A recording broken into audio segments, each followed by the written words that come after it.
Chapter 8. Fear was the most powerful weapon possessed by the Stasi. David Cook, British author. Years ago, Mama and some other women in our building used to garden in a small patch of dirt behind our apartment. They enjoyed the work, and the food from the garden was very good. But one year, the food shortages had been particularly fierce, and the harvest disappeared into the hands of those who walked by it each day. Mama never gardened again, said it wasn't worth the bother. I found the shovel after school, right where she had left it. It was tucked in a forgotten corner of the basement, along with the things other families in our building had no room for upstairs.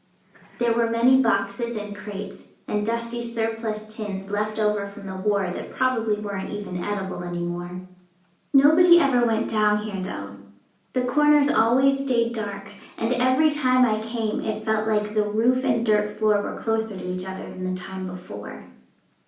Although my instinct was to leave the basement as soon as possible, I forced myself to stay and stare at the shovel, as if another hard look would somehow help me understand what Papa wanted me to do.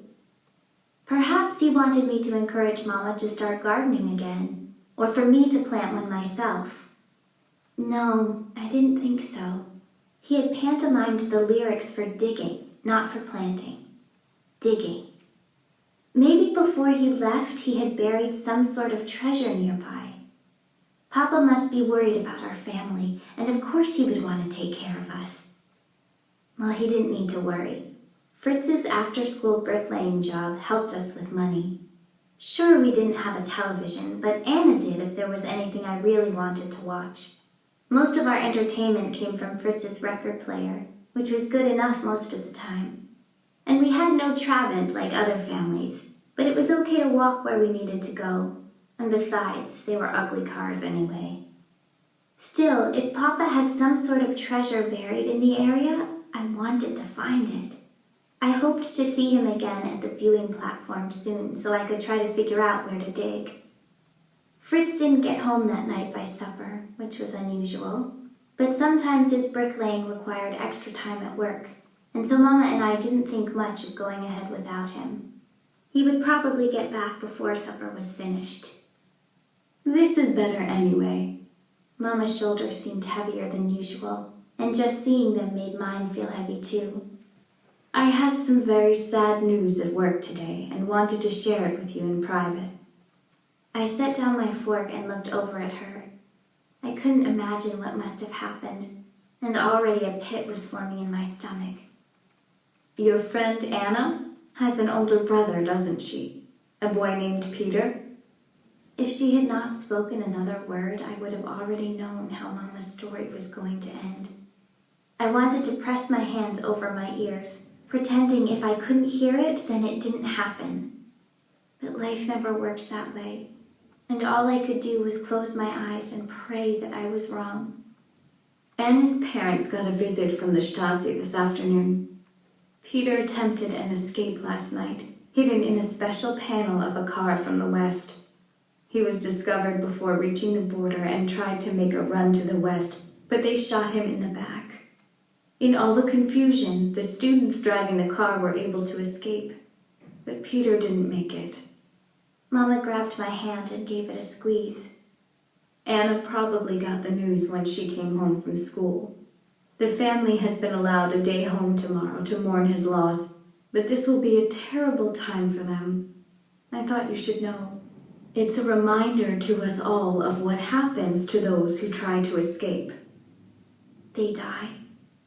Tears rolled from my cheeks, but I didn't care if Mama saw. I couldn't begin to imagine the pain that Anna and her family must be feeling right now. She loved her brother just as much as I loved both of mine. Losing one of them would feel like my whole world was coming to an end. Fritz would feel awful too. He'd feel guilty for knowing Peter's plans and not stopping him. Wait, Fritz had known. And he still wasn't home. Why isn't Fritz back from work? I tried not to sound as worried as I was. After all, he had been late before. But not often, and Fritz had said nobody knew Peter's secret but him. What if Fritz had tried to escape too? Although she had only the smallest understanding of why my face was suddenly flushed and hands were shaking, Mama said she knew I was upset and asked if I needed some time alone. I left the table and practically ran into Fritz's room. I had half expected to see a note on his pillow too, some words of apology and explanation for his own escape attempt. There was nothing, so maybe it was just my imagination. But every minute that passed sharpened my worries. Fritz was never this late. I reappeared in the kitchen where my mother was finishing cleaning up, except for a plate she had left out for Fritz. "Can we go to his job site and look for him?" I asked. "Please, Mama, can we go and find him?" Mama pressed her eyebrows together. "Gerta, I know the news about Anna's brother upset you, but—" "Fritz and Peter were friends," I said. "Fritz knew about the escape."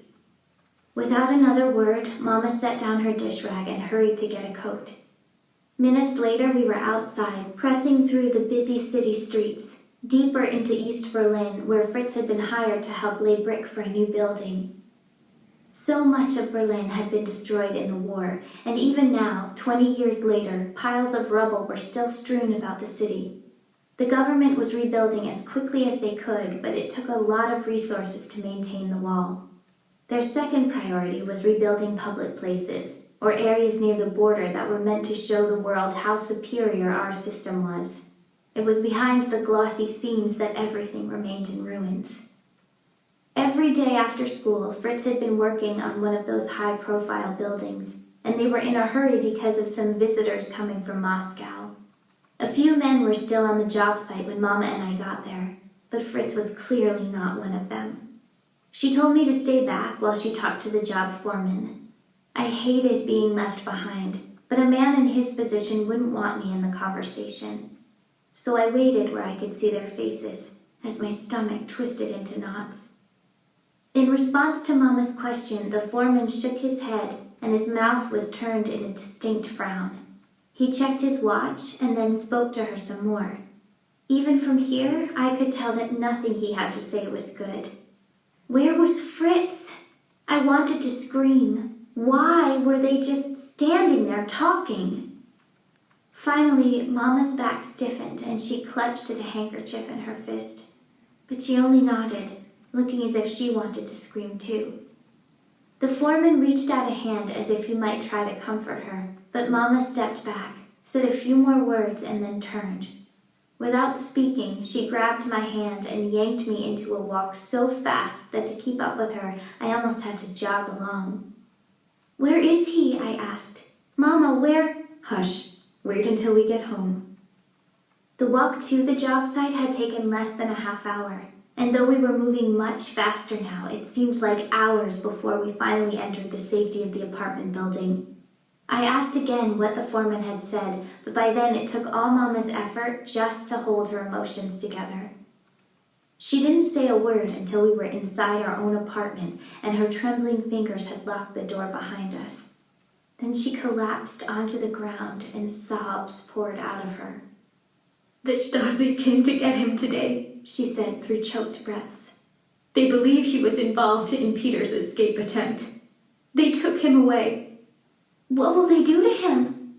I once overheard Papa telling my mother that he wasn't afraid of anything except our secret police.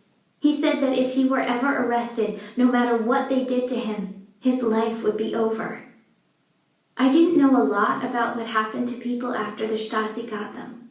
The only people who knew for sure were either the agents or people subjected to their interrogations or tortures. They rarely talked about what had happened to them, if they ever returned. Even the locations of Stasi prisons were secret, so I knew Mama couldn't answer any of my questions. But Fritz was her son. Even if it was only based on instinct, she had to have some answers, some way to make this better. Except I had learned long ago that there were some things even a mother couldn't fix. She couldn't bring Papa and Dom back, or bring us to them. She couldn't keep me from missing them every single day, and nobody I knew could bring down that wall. All my mother said was, "They told Fritz it was only for questioning, but the foreman doesn't know if that's true." Then she turned to me. Are you sure Fritz knew about Peter's escape? He told me last night. And you waited this long to say anything? By the time Fritz told me, Peter had already left. I'm sorry, Mama. She closed her eyes, and the tears ran beneath her lashes like the steady leak of a pipe. I put my arms around her, hoping to comfort her a little. Go to bed, Gerta. I didn't want to. It wasn't my bedtime yet, and I wanted more than anything to stay awake until Fritz came home. If he came home. I'm going to Herr Kraus's apartment next door, Mama said. He will know if there's anything we can do. We didn't see Herr Kraus as often as we used to, not since Papa left. Mama had brought him dinners after his wife died last year, but she also felt it was dangerous for the Stasi to believe that we were anything more than casual neighbors. If she wanted to see him now, then I knew how frightened she was for Fritz. Let me come too, I said. You've done enough, Mama snapped. Then her eyes softened. I didn't mean that. Please, go to bed. I kissed her cheek, though I'm sure she didn't feel it, and apologized again, though I wasn't exactly sure what I'd done wrong. On the way to my bedroom, I passed Fritz's room. The door was closed tight, which I found odd because it hadn't been when we left. Maybe he'd come home while we were out. I turned the handle and darted in, fully expecting to see Fritz lying on his bed with his Beatles album turned low. I saw that record first, smashed on his floor like someone had crushed it beneath his boot. Fritz had a poster of Anne Margaret on his wall, supposedly a popular actress in America, but that had been ripped down and nothing but the tacked-in corners remained. The rest of his room was in disarray, with drawers pulled out and books thrown onto his bed, but nothing else seemed to be damaged. The Stasi had been here. They had stood right where I now did, and maybe gone through our entire apartment too. Although it should have shocked me more, somehow this too seemed normal. I told you to go to bed, Mama called from the front room. I almost asked her to come and see what had happened, but a voice inside me warned it would be too much for her tonight. I planned to get up extra early in the morning and clean it for her. Then, when Fritz came home, and I had to believe he would, everything would be okay again. Whether that was true or not, I chose to believe. I made myself believe it, or the worry would drive me insane.